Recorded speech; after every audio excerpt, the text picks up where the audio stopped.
Hello everyone. तो आप सभी कैसे हैं? सभी को हरे कृष्णा राधे राधे।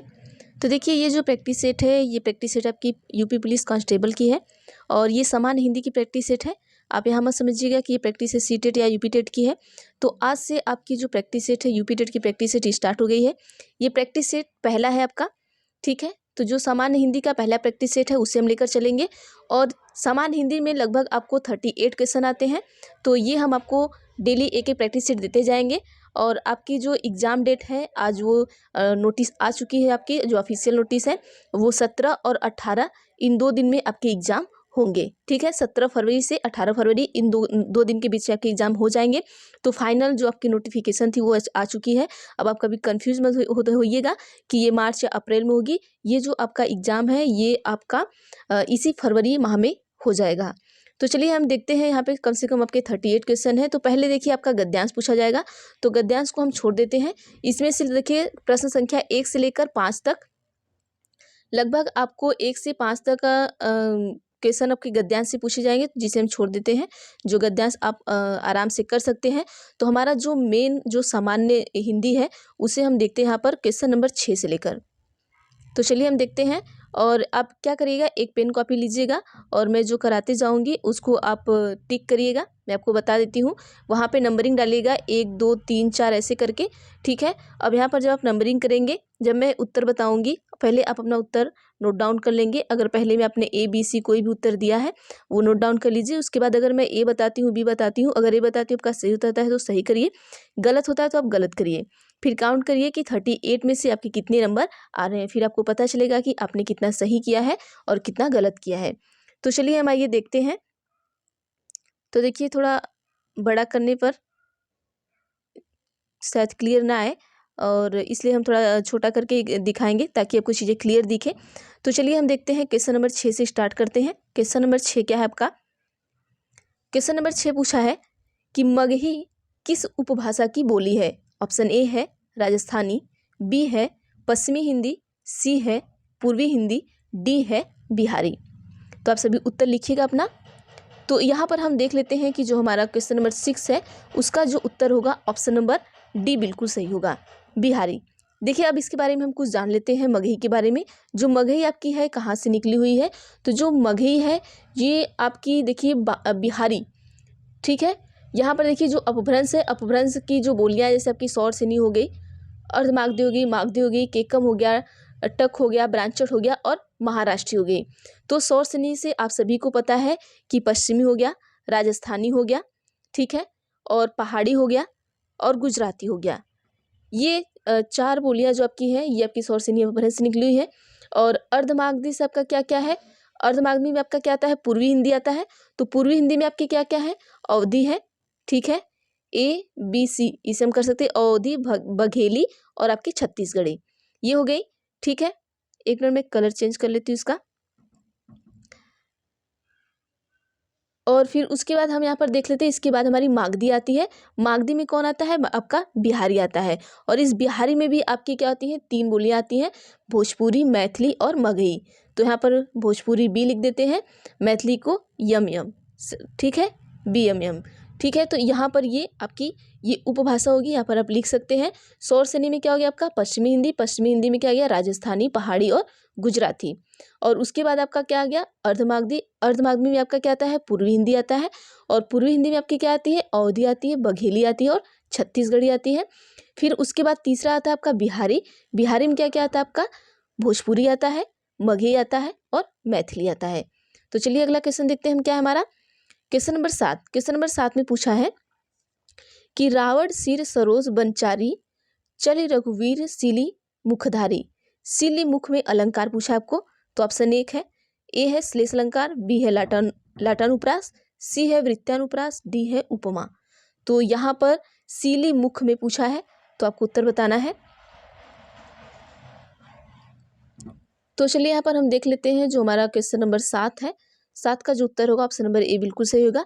यहाँ पर क्या होगा आपका? श्लेष अलंकार होगा। श्लेष मतलब इसमें देखिए सीली मुख मतलब इस श्लेष का मतलब चिपका हुआ होता है। इसमें क्या है? बहुत सारे अर्थ इसमें चिपके हुए हैं। आगे हम देखते हैं क्वेश्चन नंबर 8 क्या है। क्वेश्चन नंबर 8 में पूछा है कि विस्मय का अस्थायी भाव किस रस में होता है? ऑप्शन 1 है हास्य, बी है शांत, सी है अद्भुत, डी है विभत्स। तो इन चारों में से कौन सा होता है, उत्तर दीजिएगा। तो यहाँ पर हम देख लेते हैं जो हमारा विस्मय होता है, विस्मय का अस्थायी भाव जो होता है वो क्या होता है। तो क्वेश्चन नंबर 8 का ऑप्शन नंबर सी बिल्कुल सही होगा, अद्भुत। विस्मय का मतलब अद्भुत होता है। हास्य का आपको बता दे क्या होगा, हास्य देखिए हास्य का हास होगा, यहाँ पर आप सभी लिख लीजिएगा, हास्य का आपका हास होगा। शांत का क्या होगा, शांत का आपका निर्वेद होगा, चारों का आप लिख लीजिएगा, इसका निर्वेद होगा। और विभत्स का क्या होगा आपका, विभत्स का आप सभी लिख लीजिएगा, जुगुप्सा या घृणा, घृणा भी लिख सकते हैं आप यहाँ पर, और जुगुप्सा भी लिख सकते हैं। ठीक है, आगे हम देखते हैं क्वेश्चन नंबर 9 क्या हमारा पूछा गया है। क्वेश्चन नंबर 9 में है कि गुरु गोविंद दोहु खड़े काके लागो पाए, बलिहारी गुरु आपने गोविंद दियो बताए। तो इस पद्यांश में आपके क्या बताना है, इनके रचयिता कौन है उन्हें बताना है। तो ऑप्शन ए है रहीमदास, बी है दादू, सी है कबीरदास, डी है तुलसीदास। तो उत्तर बताइएगा। तो यहाँ पर देखिए कबीरदास होंगे, ऑप्शन नंबर सी बिल्कुल सही होगा। और कबीरदास से बहुत सी ऐसे ही आपको पद्यांश पूछता रहता है, जैसे कबीरा खड़ा बाजार में राखे सबकी कबीरा खड़ा बाजार में मांगे सबकी खैर, ना काहू से दोस्ती ना काहू से बैर। तो ये भी कबीरदास का ही है और ये भी आपका कबीरदास का है। आगे हम प्रैक्टिस कराएंगे तो उसमें भी आएगा इस तरीके से। अब क्वेश्चन नंबर 10 आपका पूछा है कि चौपाई छंद में कितनी मात्रा होती है। ऑप्शन ए है 11, बी है 12, सी है 16, डी है 18। तो चौपाई छंद आप सभी को पता होगा, तो बताइए इसमें क्या होती है। क्वेश्चन नंबर 10, तो क्वेश्चन नंबर 10 का जो उत्तर होगा आपका ऑप्शन नंबर सी हमारा बिल्कुल सही होगा। 16 मात्रा होती है। देखिए जो हमारा चौपाई होता है, चौपाई में क्या होता है, प्रत्येक चरण में क्या होती है, 16 मात्राएं होती हैं। कितनी होती है, 16, ये याद रखिएगा। आगे हम चलिए देखते हैं अगला क्वेश्चन नंबर 17 देखते हैं। नहीं कौन सा था, 10 था ना, 11 चलते हैं।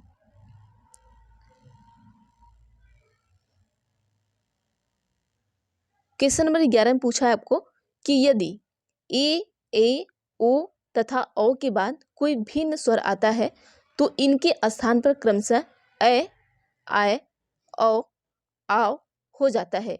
यह संधि कौन सी है। ऑप्शन ए है दीर्घ, बी है गुण, सी है वृद्धि, डी है अयादि। तो क्वेश्चन नंबर 11 का आप सभी उत्तर बताइए क्या होगा। तो देखिए यहाँ पर हम देखते हैं कि जो क्वेश्चन नंबर 11 है उसका जो सही उत्तर होगा ऑप्शन नंबर डी होगा अयादि। जहाँ भी अगर आपको इसके अंत में जैसे अय आ गया, आय आ गया, औ आ गया, आओ आ गया, ये आए, तो यह जो आपकी होगी ये अयादि संधि होगी। ठीक है, अगला क्वेश्चन देखते हैं। देखिए इस क्वेश्चन में क्या है, क्वेश्चन नंबर 12 में पहले क्वेश्चन को ध्यान से देखिएगा कि करना क्या है। यहाँ पर देखिए कहा है कि इस प्रश्न में वाक्य के पहले और अंतिम भाग को क्रमशः 1 और 6 की संख्या दी गई है। पहले और किसको, अंतिम भाग को। ठीक है, और बीच में आने वाले अंश को 4 भागों में बांटकर य, र, ल, व संख्या दी गई है। यह चारों उचित क्रम में नहीं है, इन चारों उचित क्रम में लगाइए ताकि एक शुद्ध वाक्य का निर्माण हो। तो इतना आप मत उलझिए, बस सीधा सा ये है कि इसमें जो य, र, ल, व है इसको पढ़िए और इससे एक क्या बताइए बनाइए, अपना वाक्य बनाइए और जो वाक्य का शुद्ध वाक्य बने उस तरीके से। तो यहाँ पर हम क्वेश्चन पहले पढ़ लेते हैं फिर देखते हैं क्या बनता है हमारा। क्वेश्चन है कि मजदूरों की बस्तियों में, ऑप्शन यह है कि वहाँ के बेकार रहने वाले व्यक्तियों के, र है व्यक्तियों के अपेक्षाकृत अनजान होने से, ल है यह कल्याणकारी कार्यकलापों के न होने से, वह है तथा मनोरंजन शिक्षा आदि की सुविधाओं। तो यहाँ पर 6 बिगड़ने की संभावना रहती है। तो यहाँ पर देखिए आपको ये दिया है, तो यह र ल व में आपको मिलाना है। और जैसे देखिए मजदूरों की बस्तियों ये पहले रहेगा, ठीक है, फिर लास्ट में आपका 6 वाला रहेगा। तो यहाँ पर आपको बताना है कैसे होगा। क्वेश्चन नंबर 12, तो चलिए हम यहाँ पर देखते हैं क्वेश्चन नंबर 12 में जो सबसे पहले हमारा आएगा, तो पहले क्या आएगा, देखिए मजदूरों की बस्तियों में, और देखिए मजदूरों की बस्तियों में व्यक्तियों की अपेक्षाकृत अनजान होने से, तो र सही हो गया आपका पहला।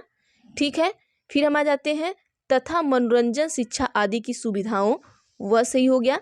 ठीक है, फिर आ जाते हैं यहाँ पर और कल्याणकारी कार्यकलापों के न होने से यहाँ के बेकार रहने वाले व्यक्तियों के बिगड़ने की संभावना रहती है। तो पहले हमने क्या लिखा था, र व, फिर उसके बाद क्या ल, फिर उसके बाद क्या आ जाएगा आपका य। ठीक है, तो ऑप्शन नंबर 1 हमारा बिल्कुल सही होगा। तो पढ़ सकते हैं, पहले र पढ़िएगा, फिर व पढ़िएगा, फिर ल, फिर य। तो ये आपका शुद्ध वाक्य बन जाएगा और लास्ट में आप क्या करेंगे, 6 को पढ़ेंगे, बिगड़ने की संभावना रहती है। क्वेश्चन नंबर 13 हम देखते हैं क्या हमारा। क्वेश्चन नंबर 13 है कि खेत का सही तत्सम शब्द चुनिए। ऑप्शन ए है खलिहान, बी है क्षेत्र, सी है क्षेत्र, डी है इनमें से कोई नहीं। तो तत्सम क्या होता है, तत्सम का मतलब क्या होता है और तद्भव का मतलब क्या होता है। देखिए, तत्सम जो होता है वो संस्कृत की तरह होता है, तद्भव जो होता है आपका हिंदी की तरह होता है। तो यहाँ से इसमें से जो शब्द आपको संस्कृत में भी दिखते हैं और हिंदी दोनों में दिखते हैं, या फिर जो संस्कृत में आप देखे होंगे उसको बताइएगा यहाँ पर। तो क्वेश्चन नंबर 13, तो देखिए यहाँ पे जो हमारा क्षेत्र है, ठीक है, क्षेत्र, ये हमारा सही हो जाएगा उत्तर, ऑप्शन नंबर बी बिल्कुल सही हो जाएगा। अगला हम देखते हैं क्वेश्चन नंबर 14 क्या है हमारा। क्वेश्चन नंबर 14 पूछा है कि जहां उपमेय में उपमान की समानता की संभावना व्यक्त की जाती है वहां अलंकार होता है। देखिए, जब उपमेय में उपमान की समानता की संभावना हो तो कौन सा अलंकार होगा, ये पूछा है। तो ऑप्शन ए है उत्प्रेक्षा, बी है उपमा, सी है रूपक, डी है संदेह। क्वेश्चन नंबर 14 बताइए आप सभी क्या होगा। तो देखिए यहाँ पर ऑप्शन नंबर ए हमारा बिल्कुल सही होगा, उत्प्रेक्षा अलंकार कहेंगे उसे। उत्प्रेक्षा अलंकार कब कहेंगे, जब हमारा उपमेय में उपमान की समानता की क्या हो, संभावना व्यक्त की जाए, तो उसी को हम क्या कहेंगे, उत्प्रेक्षा अलंकार कहेंगे। तो ऑप्शन नंबर 1 हमारा बिल्कुल सही होगा। आगे हम देखते हैं क्वेश्चन नंबर 15 क्या पूछा गया है। क्वेश्चन नंबर 15 है कि देखी सुदामा की दीन दशा, करुणा करिके करुणा निधि रोए में कौन सा रस है। तो रस पूछा है। तो ये आपका देखिए क्वेश्चन नंबर 11 का जो अलंकार है, इसमें हम आपको थोड़ा सा ट्रिक बता देते हैं, तो उसको आप देख लीजिएगा। जैसे क्वेश्चन नंबर 11 हो गया आपका, 12 मात्रा के बाद आया था ना, हाँ 14 हो गया आपका। हाँ, तो इसमें देखिए क्या होता है, जैसे जहाँ पर आपका मनु मानो जनु जानो और इस तरीके का आता है, तो वहाँ भी आपका क्या होता है, उत्प्रेक्षा अलंकार होता है। इसको देख लीजिएगा। और ये तो आपका है ही उपमेय में उपमान की समानता। तो 15 हम देखते हैं कि देखी सुदामा की दीन दशा, करुणा करिके करुणा निधि रोए में कौन सा रस पूछे हैं। तो देखिए यहाँ करुणा करके करुणा निधि रोए, तो यहाँ पर ऑप्शन 1 है वियोग श्रृंगार, और बी है रौद्र, सी है करुण, और डी है शांत। तो इसमें से कौन आपका रस होगा, यहाँ पर ये पूछा गया है क्वेश्चन नंबर 15 में आपका। तो देखिए जो हमारा क्वेश्चन नंबर 15 है, इसका जो ऑप्शन नंबर सी होगा वो सही होगा। अब कैसे सही होगा हम देख लेते हैं। यहाँ पर ये करुण रस होगा। तो यहाँ पर देखिए जहाँ नायक और नायिका का बिछड़ने का ये होता है, यहाँ पर वियोग श्रृंगार का हम बता देते हैं कि जहाँ पर नायक नायिका का बिछड़ने का वर्णन हो वहाँ पर वियोग श्रृंगार हो, और जहाँ क्या हो, करुण या मतलब इस तरीके का हो तो यहाँ पर करुण हो जाएगा, मतलब करुणा की भावना हो वहाँ पर करुण हो जाएगा। और अब एक होता है आपका रौद्र और एक होता है आपका शांत। रौद्र में जहाँ पर क्रोध हिंसा इस तरीके का चीज़ें हो वहाँ पर आपका रौद्र हो जाएगा। आगे हम देखते हैं क्वेश्चन नंबर 16 क्या है। क्वेश्चन नंबर 16 है कि आजन्म शब्द में समास है, समास पूछा है आपसे। तो ऑप्शन ए है बहुब्रीहि, बी है द्वंद्व, सी है अव्ययीभाव, डी है कर्मधारय। तो उत्तर दीजिएगा, आजन्म शब्द में समास कौन सा होगा आपका। तो यहाँ पर हम देख लेते हैं आजन्म, जन्म के पहले आ लगा है, तो आ क्या है आपका, यहाँ पर ये अव्ययीभाव समास हो जाएगा। मतलब जिसके पहले आपका जैसे कि आ हो गया, जैसे इसमें क्या होता है आपका एक उपसर्ग होता है और एक क्या होता है प्रत्यय होता है। तो जिसके आगे उपसर्ग लगा हो उसमें हम क्या कह देंगे, अव्ययीभाव समास है। ठीक है, अब आइए हम देखते हैं अगला क्वेश्चन नंबर 17। क्वेश्चन नंबर 17 में क्या पूछा गया है, तल्लीन शब्द में सही उपसर्ग का विच्छेद है। तो तल्लीन में आपका संधि विच्छेद करना है। तो यहाँ पर बताइएगा क्या होगा उत्तर। ऑप्शन ए है तल धन लीन, बी है तद धन लीन, सी है तत धन लीन, डी है तत धन लीन। तो देखिए यहाँ पर ये जो हलंत है इसी का आपको ध्यान रखना है। जैसे किसी में देखिए ऐसे हलंत है और किसी में नहीं है, तो उसी का आपको ध्यान रखना है। तो क्वेश्चन नंबर 17 जो हमारा है ऑप्शन नंबर डी हमारा बिल्कुल सही हो जाएगा। जैसे तल्लीन, तल्लीन में आधा ल है तो आधा ल की जगह यहाँ पर आपका हलंत हो गया है, तो तत धन लीन यहाँ पर आ जाएगा। आगे हम देखते हैं अगला question, question number 18। Question number 18 पूछा है कि हंस पत्रिका के संपादक कौन थे, तो सॉरी संस्थापक संपादक थे, तो कौन थे यहाँ पर? ऑप्शन ए है प्रेमचंद, बी है निराला, सी है धर्मवीर भारती, डी है अज्ञेय। तो बताइएगा क्या होगा क्वेश्चन नंबर 18। तो यहाँ पर हम देख लेते हैं जो क्वेश्चन नंबर हमारा 18 होगा, ऑप्शन नंबर ए बिल्कुल सही होगा कि प्रेमचंद। हंस पत्रिका जो है वो प्रेमचंद्र की है, सॉरी इसके जो संस्थापक और संपादक है कौन है? प्रेमचंद्र है। आगे हम देखते हैं क्वेश्चन नंबर 19। क्वेश्चन नंबर 19 में क्या पूछा है, देखिए पूछा है कि गोद में लड़का शहर में ढिढोरा का मुहावरा का सही अर्थ बताना आपको। तो ऑप्शन ए है छोटे शिशु को तलाशना, बी है अत्यधिक शरारती बालक, सी है पास में वस्तु रहते हुए चारों ओर खोजना, डी है छोटे बालक की प्रशंसा करना। तो ये तो बहुत आसान है, आप सभी बता सकते हैं। तो देखिए यहाँ पर जो आपका हो गया क्वेश्चन नंबर 19 का ऑप्शन नंबर सी होगा कि पास में वस्तु रहते हुए चारों ओर खोजना, मतलब चीजें आपके पास हो। जैसे एक होता है ना कि हिरण के मृग के उस पे ही वो महकता है, जो उनका सुगंध का होता है, लेकिन वो हर जगह उसके फूल के सुगंध को खोजते रहते हैं कि वो आखिर महक कहाँ रहा है। तो उसी तरीके से इसमें भी दिया हुआ है, तो इसका एक ही मुहावरा है। अगला हम देखते हैं क्वेश्चन नंबर 20 में क्या पूछा है आपको कि निम्नलिखित में से सही अलंकार का चयन कीजिए। तो यहाँ पर दिया गया है इसमें कौन सा अलंकार होगा। तो देखिए पानी विच मीन प्यासी, मोहि सुनी सुनी आवे हासी। तो ऑप्शन ए है विभावना, बी है अतिशोक्ति अलंकार होगा, या सी है विशेषोक्ति अलंकार होगा, या तो डी है उपमा अलंकार होगा। तो क्या होगा क्वेश्चन नंबर 20 का बताइएगा। तो यहाँ पर हम देख लेते हैं जो क्वेश्चन नंबर 20 है उसका जो सही उत्तर है ऑप्शन नंबर हमारा सी होगा।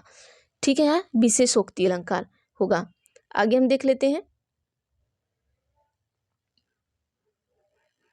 21 पे आइए। 21 में क्या पूछा है? 21 में पूछा है कि वाक्य के अशुद्ध भाग त्रुटिपूर्ण भाग का चयन कीजिए, यदि कोई त्रुटि न हो तो भाग डी को चिन्हित कीजिए। मतलब यहाँ पर ये करना है कि त्रुटि है नहीं है। देखिए ऑप्शन ए है महामहिम राष्ट्रपति, बी है हमारे संस्थान में स्वर्ण जयंती समारोह का, सी है उद्घाटन करेगा, डी है कोई त्रुटि नहीं है। तो यहाँ पर देखिए आपको ए बी सी करके ऐसे पढ़ना है। तो 21 का जो सही उत्तर होगा आपका ऑप्शन नंबर सी होगा कि उद्घाटन करेगा। ऑप्शन नंबर सी हमारा बिल्कुल सही होगा। अब आगे देखते हैं 22 का। 22 में पूछा है कि निम्न में से कौन सा लुटेरा शब्द में प्रयुक्त प्रत्यय है। तो ऑप्शन ए है एरा, बी है रा, सी है आ, डी है ईरा। तो सबसे पहले यहाँ पर आपको पता होना चाहिए कि उपसर्ग कहाँ लगता है और प्रत्यय कहाँ लगता है। ठीक है, जो देखिए जो उपसर्ग होता है वो शब्द के आगे लगता है और जो प्रत्यय होता है वो शब्द के पीछे रखता है। हमेशा याद रखिएगा। देखिए उ से उपसर्ग, अ से आगे हो गया। ठीक है, ये याद रखिएगा इस तरीके से ट्रिक से, तो आपको याद रहेगा उ से उपसर्ग, अ से आगे। जब शब्द के पहले लगे तो वो उपसर्ग हो जाएगा और शब्द के बाद में लगे तो क्या होगा आपका प्रत्यय हो जाएगा। ये ध्यान दीजिएगा आप। तो अब यहाँ प्रत्यय पूछा है तो शब्द के बाद में पूछा ही होगा। तो 22 का जो होगा हमारा सही उत्तर जो होगा ऑप्शन नंबर ए बिल्कुल सही होगा। लुटेरा में एरा आपका प्रत्यय है। ठीक है, आगे देखिए क्या है। देखिए रित्य अनुसार में क्वेश्चन नंबर 23, रित्य अनुसार में शब्द का संधि विच्छेद क्या होगा पूछा है। ऑप्शन एक है रीति धन अनुसार, बी है रित्य धन अनुसार, सी है ऋतु धन अनुसार, डी है रीत धन अनुसार। तो उत्तर दीजिएगा आप सभी क्या होगा। तो देखिए यहाँ पर देखते हैं क्वेश्चन नंबर 23 का ऑप्शन नंबर ए बिल्कुल सही होगा, रीति धन अनुसार होगा। क्या होगा आपका रीति धन अनुसार होगा। आगे देखते हैं 24 आ जाते हैं। देखिए यहाँ पर हर एक टॉपिक से आपका क्वेश्चन लिया गया है और जितने भी प्रैक्टिस सेट रहेंगे डेली हर टॉपिक से आपको एक एक दो क्वेश्चन आते रहेंगे। 24 में है कि निम्नलिखित शब्दों में से हनुमान का पर्यायवाची शब्द नहीं है। ऑप्शन ए है राम भक्त, बी है पवन सुत, सी है बजरंगबली, डी है कपीश्वर। तो हनुमान जी का पर्यायवाची पूछा गया है, तो इसमें से कौन नहीं है। इसमें से 3 है और एक आपके नहीं है, तो देख लेते हैं वहाँ पर। तो आइए हम देखते हैं जो उत्तर है हमारा 24 का ऑप्शन नंबर ए बिल्कुल सही होगा, राम भक्त। बाकी बजरंगबली, पवनसुत और कपीश्वर ये तीनों होंगे। और यहाँ पे कई लोगों ने तो ये बता दिया होगा कपीश्वर, लेकिन नहीं, कपीश्वर इनका पर्यायवाची है। पवनसुत भी है, बजरंगबली भी है, लेकिन राम भक्त नहीं है। ठीक है, राम भक्त में बहुत लोग हो जाएंगे, ऐसा नहीं है कि सिर्फ स्पेशल हनुमान जी ही है, तो इनका पर्यायवाची ये नहीं है। आगे हम देखते हैं 25 में क्या पूछा गया है कि कौन सा वाक्य सही है।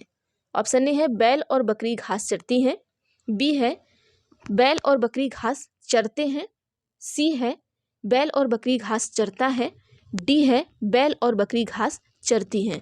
तो यहाँ पर आपको लिंग का वो देखना है, ठीक है, कौन सा स्त्री है कौन पुरुष है, तो किस में कैसे लगेगा लिंग, उस हिसाब से आपको बताना है और आपका वाक्य किस तरीके से सही होगा।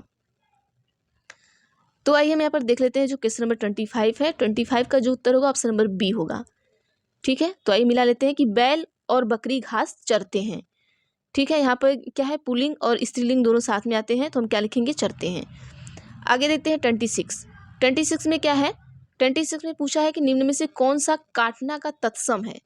तत्सम पूछा है, मतलब उसका संस्कृत में क्या बोलेंगे, इस तरीके से एक आप आइडिया लगा लीजिएगा। जब तत्सम पूछता है तो संस्कृत शब्द आपका पूछता है, तद्भव होता है तो वो हिंदी में होता है आपका। तो ऑप्शन ए है कटन, बी है कटित, सी है कर्तन, डी है कटित। और यहाँ पे एक आप आइडिया लगा सकते हैं, जैसे कि जहाँ पर आधा र हुआ या आधा आधा चीज़ें लिखी होती है ना, वो अक्सर संस्कृत में ही आती है। जैसे उड़ंतवा र इसको बोलते हैं ना, कर्तन को। यहाँ ऑप्शन नंबर सी बिल्कुल सही होगा 26 का। तो कर्तन को हम यहाँ पर ये उड़ंतवा र बोलते हैं। यहाँ पर उड़ंतवा र हुआ या फिर यार नीचे से ऐसे र हुआ, तो वो क्या आते हैं, सब तत्सम में आ जाते हैं। ज़्यादातर ऐसे शब्द होते हैं आपके। ठीक है, हो गया आपका कहाँ तक, 26 का। 26 का ऑप्शन नंबर सी सही हो गया। अब आते हैं 27 में। 27 में क्या कहा कि अव्यवस्थित वाक्य खंडों से क्रमबद्ध वाक्य बनाइए और उचित क्रम चुनिए। ऑप्शन 1 है भारतीय, बी है बिना हिंसक विरोध के, और तीसरा आपका है शुरू से ही, चौथा है सहते, पांचवा है आर्थिक और सामाजिक अन्याय को, और पांचवा है चले आए हैं। तो 27 का अब इस पर आप बनाएंगे, कैसे बनेगा, देखिए पहले हम तीसरा से स्टार्ट करते हैं कि शुरू से ही। आइए पहले हम यहाँ पर पढ़ते हैं कैसे होगा। देखिए शुरू से ही, यहाँ पढ़ लिए, शुरू से ही आर्थिक और सामाजिक अन्याय को, पहले नंबर पे ये हो गया, दूसरे नंबर पर ये हो गया अन्याय को। फिर हम क्या पढ़ेंगे, बिना हिंसक के। ठीक है, तो तीसरे नंबर पर ये हो गया आपका बिना हिंसक के। भारतीय चौथे नंबर पे हो गया। ठीक है, और उसके बाद आपका आ जाएगा चले आए हैं, ये नहीं होगा, यहाँ पे नहीं हो पा रहा है। भारतीय सहते, ये हो जाएगा आपका 5वें नंबर पे। ठीक है, और ये हो जाएगा आपका 6वें नंबर पे। तो कैसे कैसे हो गया, देखिए पहले नंबर पे कौन हो गया आपका शुरू से ही, दूसरे नंबर पर हो गया आपका ये आर्थिक और सामाजिक अन्याय को। ठीक, बिना हिंसक विरोध के भारतीय सहते चले आए हैं। तो इस तरीके से लगाएंगे, तो 3 5 2 1 और उसके बाद 4 और 6, इस तरीके से होगा। तो कौन सा उत्तर हो गया आपका, ऑप्शन नंबर डी हो जाएगा बिल्कुल। तो यहाँ मिला सकते हैं।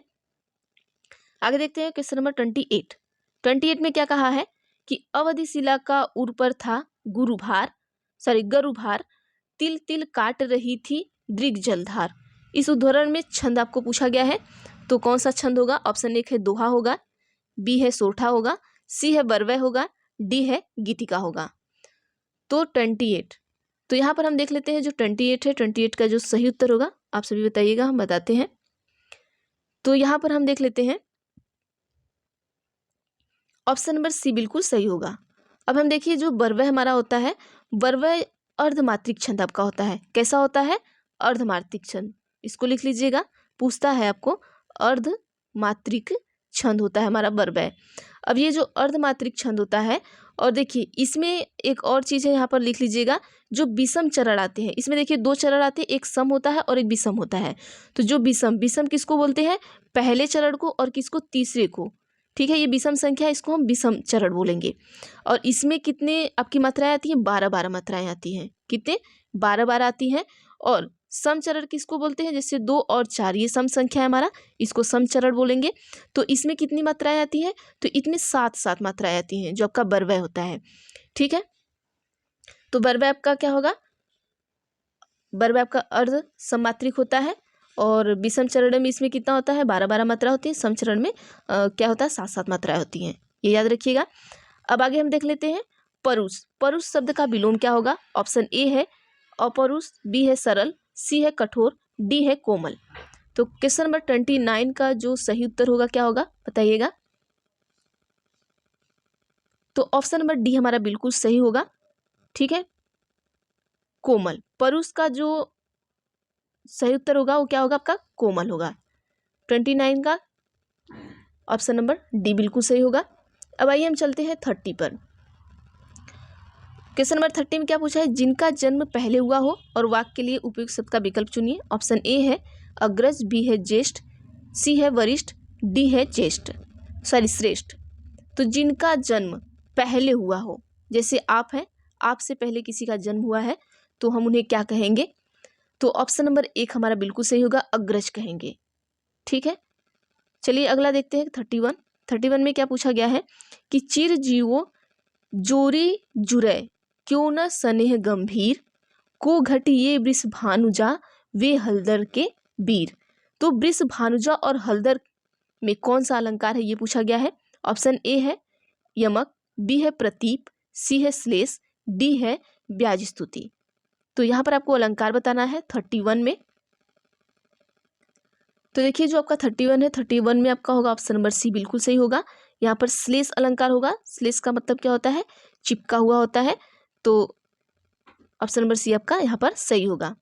क्वेश्चन नंबर 32 पूछा है कि मेरे घर से आपका घर 5 किलोमीटर दूर है। इस वाक्य में घर से कौन सा कारक है? तो आपको कारक पूछा है। कर्ता ने कर्म को करड़ से संप्रदान के लिए, अपदान से अलग होने के लिए जो आपका आता है, इस तरीके से ये पूछा गया है। तो यहाँ पर ये पूछा है कि कर्ता है, ऑप्शन ए है कर्म, बी है करड़, सी है संबंध, डी है अपादान। तो सबसे पहले हम क्वेश्चन को आपको यहाँ पर लिख देते हैं।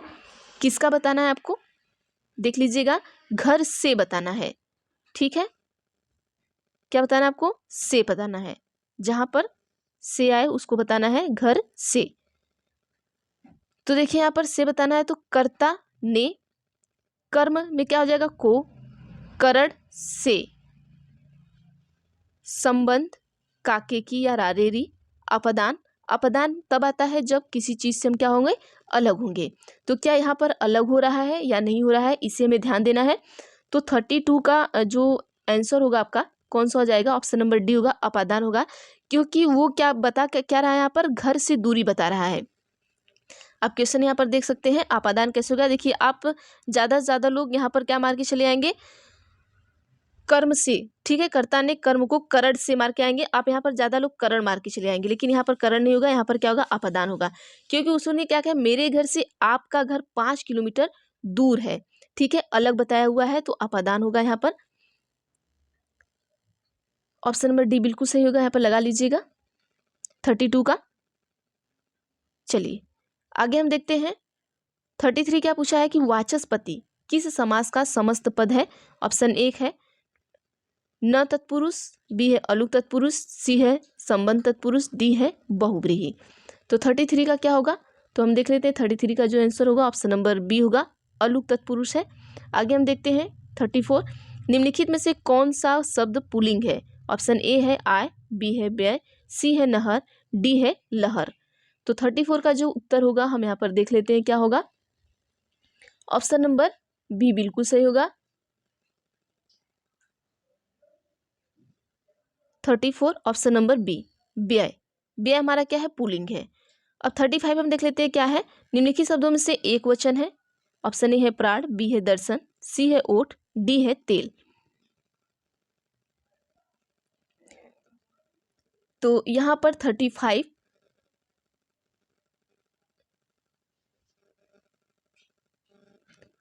का आप सभी उत्तर दीजिएगा क्या होगा।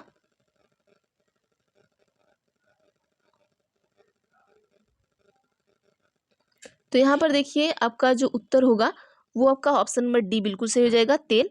ये एक वचन आपका है, बाकी प्राण, दर्शन, ओठ इनको छोड़ दीजिए। अब हम देखते हैं 36 का देखते हैं। 36 में विद्याभ्यास का संधि विच्छेद क्या हो गया। ऑप्शन ए है विद्याधन अभ्यास, बी है विद्याधन अभ्यास, सी है विद्याधन अभ्यास, डी है विद्या धन व्यास। तो उत्तर हो जाएगा 36।